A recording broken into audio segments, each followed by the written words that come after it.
Viaggiatori, bentornati a bordo, anche se ancora per poco. Stiamo infatti per toccare terra e l'edizione 16 bis e la crociera della musica, arte e cultura napoletana volge ormai al termine.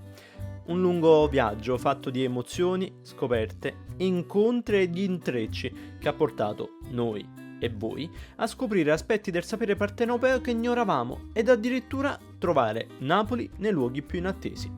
A bordo, gli spettacoli, a terra, le escursioni, un'esperienza che, come ricorderete, è partita da Palermo. Arrivo in porto e si parte con il primo tour che ci ha accompagnato a perderci tra vicoli e mercati tipici, tra colori e profumi.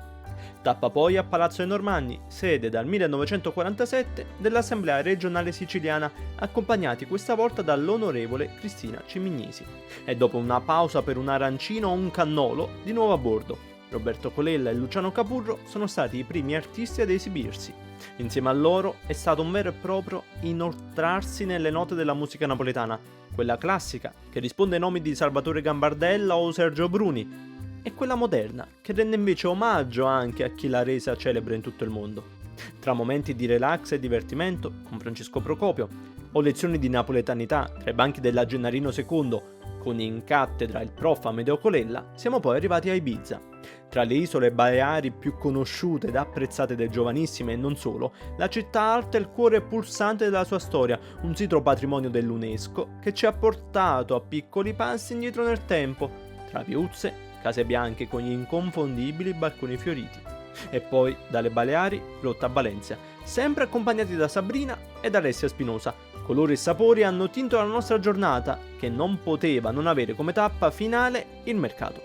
Terza provincia della Spagna per numero di abitanti, subito dopo Madrid e Barcellona, Valencia è una delle mete turistiche preferite a livello nazionale ed internazionale, anche grazie alla sua cucina ed un piatto su tutti, la paella.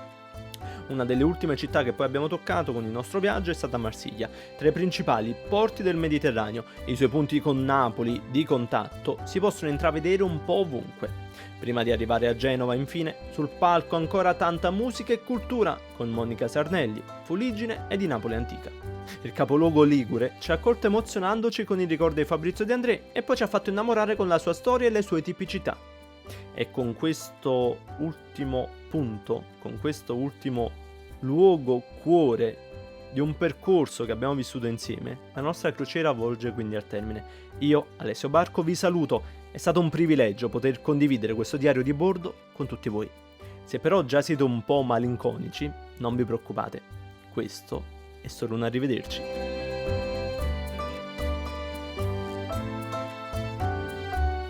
La edizione 16 bis, anzi le possiamo dire, la 17ª edizione è terminata felicemente con un piacere da parte del nostro pubblico eccezionale. Vi diamo appuntamento alla 18ª edizione del 2026 per la 18ª edizione della crociera della musica, arte e cultura napoletana!